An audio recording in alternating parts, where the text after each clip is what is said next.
As always, I'm your host, Ryan Ziaks, and today I'm joined by performing artist, Harry Rosenay. Thank you so much for that introduction. I'm so happy to be here. I'm a huge fan of your show. Thank you. I'm looking forward to having a conversation. Yeah, I'm excited to have you here, Harry. I'd like to shout out episode 86 guest Ian Rosenay for technical directing for us.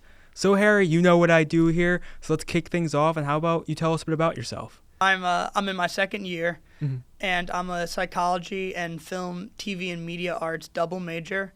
I'm from Orange, Connecticut, a small town in Connecticut near New Haven. Yeah. And what else should I say? I've been doing theater for much of my life, and I'm big into the arts, and that's pretty much it. Yeah. I'm from North Haven, Connecticut, so we have the Connecticut connection. Of course, we go to Quinnipiac University in Hamden, Connecticut. And yeah, you're big into theater, so let's just kick things off with that. And how about you tell us where your passion for theater and the arts stems from? So it's funny. I've been singing for as long as I can remember, and my dad, he always tells me I was coming out of the womb singing, pretty much. And so for as long as I can remember, I've always been singing and just I've always loved musicals, honestly.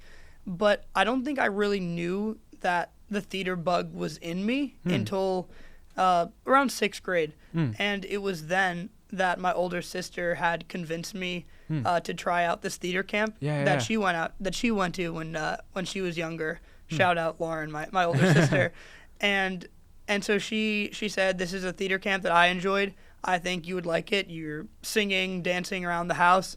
I think you should put that to use. And it's funny to say this now because everyone who knows me knows that I'm living and breathing theater. I was actually hesitant to go to this theater camp. Interesting. And I was thinking like, I don't know about that. Do I want to be a theater kid? I don't know. And at first I was a bit hesitant towards accepting the environment. But then the more it went on, the more I was like, okay, I can't hide anymore. I love this. This is great. And by the end, I was asking my mom to sign me up for the following year. So, and the rest is history. Yeah, you got grandfathered in to being a theater kid. I did. Any like specific memories or like musicals that really like drew you into it? I think I have to give a shout out to all the musicals and plays I did through high school. I think high school, even though I did theater camp for a couple of years before high school, it's really the shows in high school that I think gave me like the building blocks to be the performer and the passionate thespian I am now. So in high school I did the productions I did were The Drowsy Chaperone, It's a Wonderful Life, Anastasia, Mamma Mia, Beauty and the Beast, and The Play That Goes Wrong. Okay. So I hope it went right. It went wrong in all the right ways. So, but yeah, no, I really like owe everything to those productions and all the incredible people I met through doing those shows in my high school years, because I think they were so important in shaping this love for the arts that I have now. And then I don't know, when it comes to specific memories, I think of I did a production of Rent over this previous summer, and that's just a really special, powerful show. But I think another reason why it stands out is because Ian, who we have in the room with us, we were both cast in the musical. But the cool thing is that there are two leads in the show, Roger and Mark, and they're definitely a duo in the show. But here's the interesting thing. So the show was double cast, and Ian and I were actually those parts in two separate casts. Really? So here's the thing. Izzy, he's great. He was the Roger in the other cast, and he was generous enough to allow us to exchange a show. And so one night he went on with my cast, and I went on with the cast that Ian was in. And so Ian and I got to do the show together, which was a special theater highlight of mine that I'm going to remember for the rest of my life. Yeah, a dynamic duo. It'd be even better if you guys were like twins. Yeah, I know. I know. Yeah. And do you have any like favorite characters or like any specific characters you like to play? That's a very interesting question. I don't know if there's necessarily a specific character I like to play or any like one type of character that I gravitate towards. I think I just enjoy playing rich, nuanced characters in general. I always like it when a character, it feels like they have, they say one thing, but their motives and their underlying desires say a different thing. And I think that's really interesting to be able to tap into. I recently did a production here at Quinnipiac of The Seagull. It's a Chekhov play. So if anyone's familiar with Chekhov, he's just brilliant with words. And I just loved being able to really explore a character and really dive deep into the material. I played Trigorin, and it was a different experience for me because he's kind of an asshole, and I've never really gotten to show those sides with my acting. But the thing is, he's not like a surface level asshole. Yeah. It's like there are many layers to him, and whether it's through manipulation or deception, he's just such a rich character, and I really enjoyed playing that. Yeah, especially you being Harry, being such a nice guy to really tap into that. And that's something I've learned too about acting, is that it's not what you show, it's what you hide, and that it's like those like depths in the performance. And that's something I feel like is harder to bring out on the stage, would you say? Because like on the screen, there's close-ups, the camera's closer to you. On the stage, there's much more of a distance.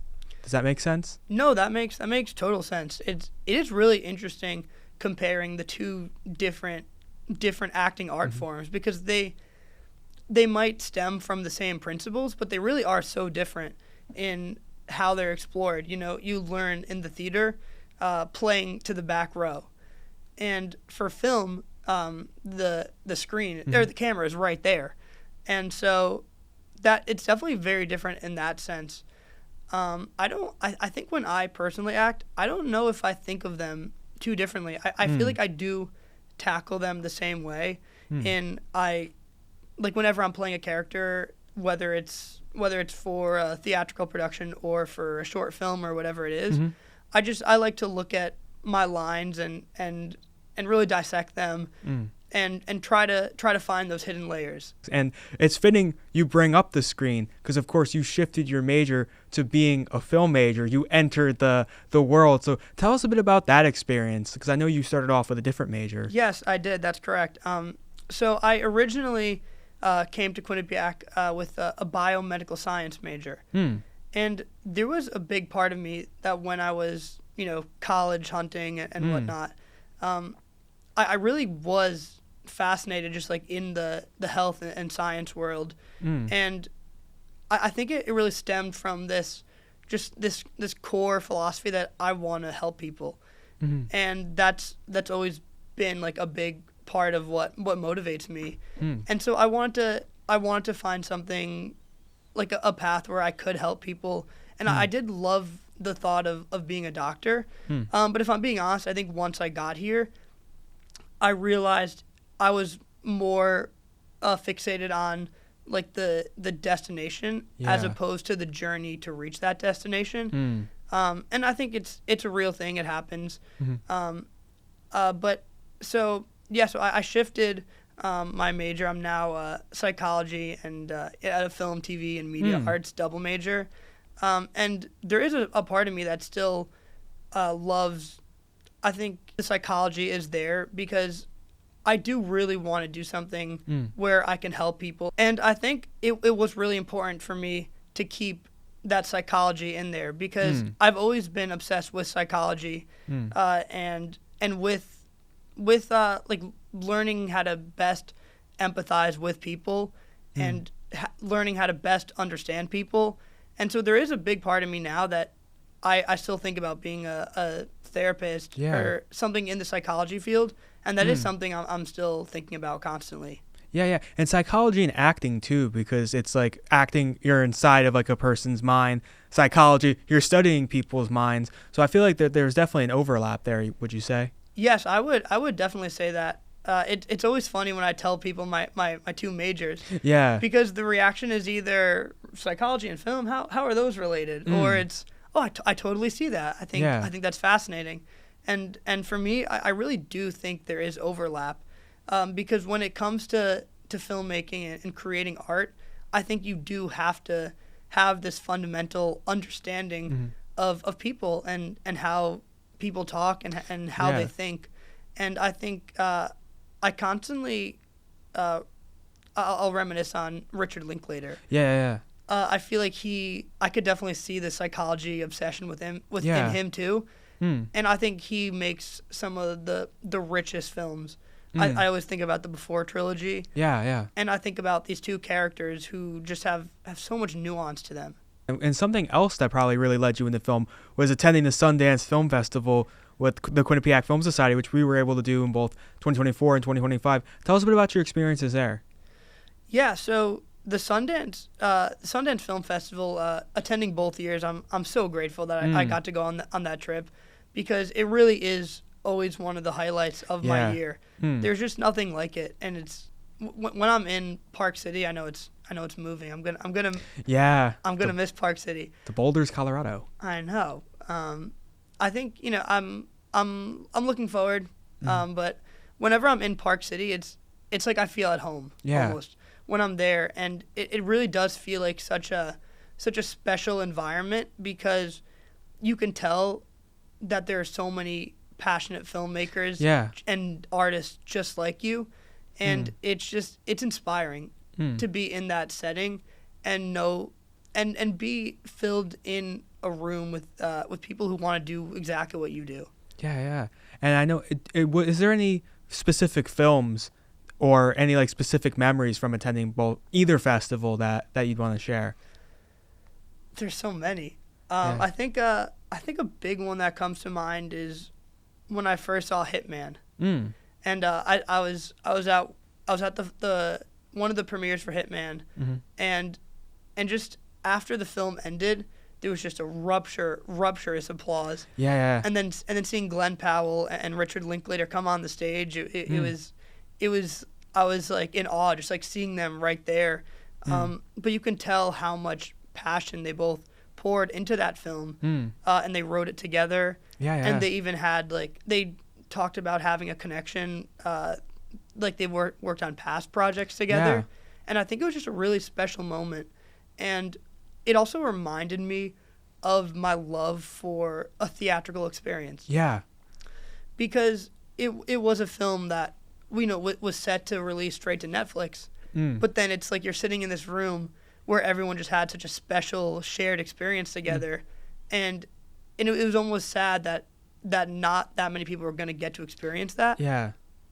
That's a very good point. And that's something I was thinking about when I was also there seeing the premiere of A Real Pain, how big the laughs were, how much people were enjoying it and invested in the film. And it was going to be something that most people would see on Netflix, like you said. And you also got to see A Real Pain. I did. Or one of the, not the premiere, I think it was the showing after, the following day. Yeah, I think it was the second showing. I was there with you. Yes, we were there together. Yeah, when Ari Menez, who's also on here, ask a question to Jesse Eisberg. Do you mind telling us about that experience too? Yeah, I would be honored to talk about that experience because it's definitely a highlight. So A Real Pain was a big Oscar contender. So people might know it from that. It's a film starring Jesse Eisenberg and Kieran Culkin. Kieran Culkin just won an Oscar for that. Congratulations to him. But so it's a film that follows I think of them as brothers, but they're first cousins. They practically are, yeah. They practically are brothers. They feel like brothers to me. And so they've recently lost their grandmother, and so they go on a Holocaust tour to almost commemorate and celebrate her memory. And they're learning about her past and where she grew up. And it's a film I think about constantly. Yeah. Honestly, it's really special and speaks to me on so many levels. And even and being Jewish myself, I feel like it does touch upon just a lot of experiences that are within my own family. My grandfather was actually born in Germany, and so he was a Holocaust survivor. Mm.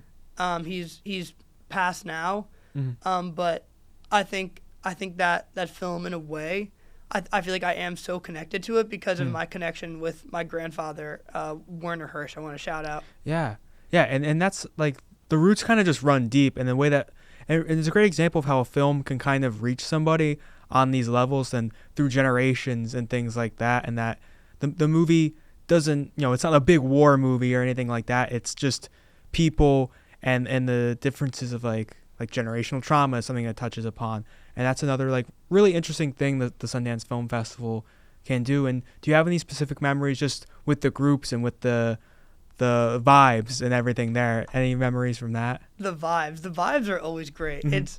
It's fun because every year we have a group around 20 of us, and we'll all stay like in an Airbnb together, and it's great. I love it because it's like you have this day filled with film watching, no matter what it is, whether it's film watching or just exploring the streets of Park City and meeting different industry professionals and whatnot. And then after the entire day, and everyone's exhausted, but at the same time so energized, and then we all come back to the house, and it's like every night within the house, at least for my experiences, there's always this amazing dialogue that happens with the films everyone's seen and with the day at Sundance everyone has had. And I always love that. I think it's always the perfect way to cap off the night. Yeah. Like there's always big dialogues like, oh, this movie was mid, this movie wasn't. I know. That's what it boils down to. And of course I brought up films at Sundance and what they can say. What do you want to say with your voice in the film industry? With my voice, it's a little tough to say because I've never been someone that's gravitated towards a specific genre or a specific theme. I feel like my personal tastes are pretty broad, and I can enjoy any genre and pretty much any film as long as it speaks to me on some level. And so I think with that being said, with my voice, I want to tell real stories with real emotions and real characters. I never want the characters to feel like they're the background of a story or a gimmick or anything like that. I think it's just an important thing for me that I use my voice to create characters that when audiences watch my work and they experience this piece of art unfolding before them, that they understand these characters. Because I think my favorite films are the ones where I feel like I know these characters inside and out. And it's, by the time the credits wrap up, it feels like I just watched my friend. Those characters become people's friends, so to speak, through kind of language of film. And to continue speaking to you, what are some things people might not know about you, like fun facts? Some fun facts. I feel like I wear my passions on my sleeve. Something that a lot of people might not know is I love to travel. Yeah. I really love traveling. I think it's something I've gotten more into recently. I haven't been anywhere too crazy, but it's something like, so now I'm on my phone, I'll keep lists of every state I've been to, every country I've been to, and I enjoy like creating and curating those lists because it reminds me of experiences I've had in my life. Yeah. And I almost feel like every new place you go to is an experience to learn something new. Interesting. Any bucket list places you want to go? I've always wanted to go to Tokyo. I just think, I see so many videos there and hear so many things about Tokyo, and it just seems like, I don't know how to put it, but it seems like almost like, it seems magical, honestly. Yeah. But it just, they have such a rich culture, and on top of that, it seems like they're so advanced in so many ways, and so I would just love to experience that lifestyle. Yeah, have like your Lost in Translation arc. Yeah. In Tokyo. You get it. I do, and continue to keep getting it. What's one thing you love and one thing you strongly dislike, just in general? Okay, one thing I love is, I'm gonna try to speak on something I haven't already. I guess this sounds obvious to say, But I just love that in this day and age, I think it's easier than ever to release art to the world. Yeah. Because I think in this digital age, while there definitely are some negatives that have come with that, and you know, and industries are trying to find their footing navigating this current digital age, I think at the same time, it has also allowed creators, it's given them more outlets to release their art to the world. And I think that's so special because you never know who needs to hear your voice. You know what I mean? You know what I mean by that? Yeah. That's very powerful.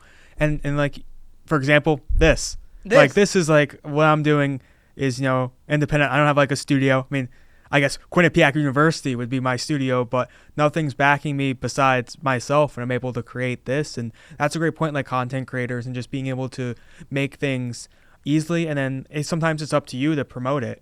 And yeah, that's a really great point. And if I know you're very kind, you're always positive spirits, what's one thing you dislike? So one thing I dislike is, you know, since I am I'm interested in the film industry, and I'm constantly in tune with just how people are engaging with their content and how they're consuming it and audience behavior and all that.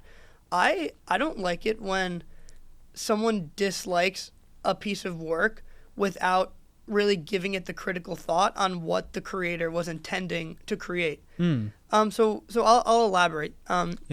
What I mean by that is I feel like a lot of times people are unfair to an artist in the sense that they're just really projecting their own preferences. So like, for example, let's say you have a film that is almost presenting like a hyper realistic world, and someone says, I didn't like that because it wasn't based in reality. But maybe that wasn't the intentions. You know what I mean? And so everyone's entitled to their own opinions. And like I always say, no matter what you feel is valid. But I think it's just important before you get into your own criticisms to ask the question, what was this artist trying to do with their work, and did they accomplish that goal? Yeah, that's a really great point, because a lot of movies are just trying to be kind of what they're trying to be. Like, not every movie's trying to be a Oscar contender or anything like that. Like comedies, like for in your example, like a comedy, is it funny? Like even that, I mean, that's subjective, of course. All art is subjective, but it really boils down to like what a movie's trying to be, which is why sometimes I don't like when people kind of compare movies a lot. But of course, like this brings us to like Letterboxd and all the complexity surrounding that. I know. Letterboxd is it's quite the place, isn't it? Yeah. It's interesting in the way you use it, but like it's a fun tool to just, it's like movie social media. It is. No, I personally love Letterboxd. I think, you know, for better or worse, every time I watch a film, without even thinking, I'm on Letterboxd. Yeah. As soon as the credits roll, and say what you will about that, but I think Letterboxd does do more good than bad, because even though it does, I guess, gamify film watching in a way, which could have its repercussions. Yeah. I do think at the end of the day, it opens up conversations and spreads awareness on films that might not have gained like that traction otherwise, and I think that's really important. This brings up a random memory, is that you actually won a Quinny this year, which is a Quinnipiac Film Award, for a best use of Ryan Ziaks. Do you want to explain that? Ryan, I am so glad you asked. Okay, yeah, so last year, my freshman year, I created this short film called Living with Nick Bavado. I created it with Josh Brzezinski and Nick Bonanno. They're two of my best friends in the world, and I'm so grateful for both of them. But so yeah, we created this short film, and what's interesting about it is we created it kind of as like a spoof and a parody, and it wasn't really meant to be anything super deep. But we had fun with it, you know. And then this year we created Living Without Nick Bavado. Yeah. And so it follows, you know, I probably should have explained. So the first one, it followed roommates living with this over-the-top, bombastic, annoying roommate. And it was really just to touch upon, like, relatable, annoying roommate stories. Yeah. But then Living Without Nick Bavato played with this concept where what if one of his past roommates who, suffered living with this Nick Bavato actually misses him when he doesn't live with him anymore. Yeah. And it's funny because when we were making that one, we didn't realize that it would actually touch people on a deeper level than what we originally intended for this franchise. And it's funny how it sort of evolved past what we were even trying to do with these films, which is really cool. And we really loved to see that response and what these films have become. Yeah. But so that brings us to Living Without Nick Bavato, the director's cut, which isn't actually a director's cut in the sense of what that term is used to describe. Yeah. So what we did for the Quinnies, there are like certain rules and requirements, and a film can't be above a certain length. Yeah. And so for whatever reason, don't ask us why, we decided to make a 17-minute short film, Living Without Nick Bavato. And so Josh and I felt it would be funny if we submitted a film where we just talk about submitting a film. I don't know if anyone watches Smiling Friends, but it's similar to Smiling Friends Go to Brazil, where the entire episode was just talking about going to Brazil, and then they never actually go there. But so we did that, and then you, Ryan Ziaks, was such an iconic part of the second film that I just had to reach out to you and ask you to record a little voiceover for the end credits. Yeah. And I think it helped bring the entire thing together. Yeah. And then won the award where, of course, in Living Without Nick Bavato, I was Zicast. Of course. As my name. Of course. First, last name. And it was a great honor to be a part of your franchise. And, of course, those films are on Letterboxd, which brings us back to Letterboxd. So all the fans can rate it there, and all the listeners. And, of course, your dreams, like making movies, that's your big dream. What are some of your hopes and dreams professionally or in general? So, like I've been constantly talking about psychology and film and this sort of like dual passions of mine. So as of now, this could always change. Dreams and aspirations change. Right now, I am pursuing psychology, and so I do want to continue down that path. And possibly get my master's in social work so that I always do have that option. Yeah. And so essentially I want to go as far as I can in the psychology field and always be working towards that dream of being a therapist and just being able to help people with their lives. But at the same time, I always want to keep the opportunities open for film or theater. And trust me, I'm never going to abandon those passions of mine. Of course. Because, they just mean the world to me, and honestly, I would never be able to live without them. Yeah. Or Nick Bavato. Or Nick Bavato. we all need Nick Bavato in our lives, right? Yeah, so you're kind of striking a great balance where you have this job and this passion. So you kind of have like your dual passions, like your passion for helping people, your passion for the arts, and you're kind of balancing them. I think that's very strong. Where like myself, for example, like I'm very entrenched in like entertainment and it's just kind of like one giant passion. I think it's cool to have like those dual sides of yourself. No, I completely agree. And I think you find such a great balance with everything you do. Thank you. I'm constantly like always seeing you around campus, like doing this, doing that. I don't know how you do it, but I don't know either. I think that's a great question of life. But to ask you another question, what are some of your favorite movies? Favorite movies. Wow, I feel like now circle back to Letterboxd. I feel like this is like the Letterboxd interviews, right? Yeah, the top 4. Top 4. I love all those videos. I watch them all. Okay. I'm gonna start by saying Singing in the Rain. Yeah. It's really one of my favorite films of all time.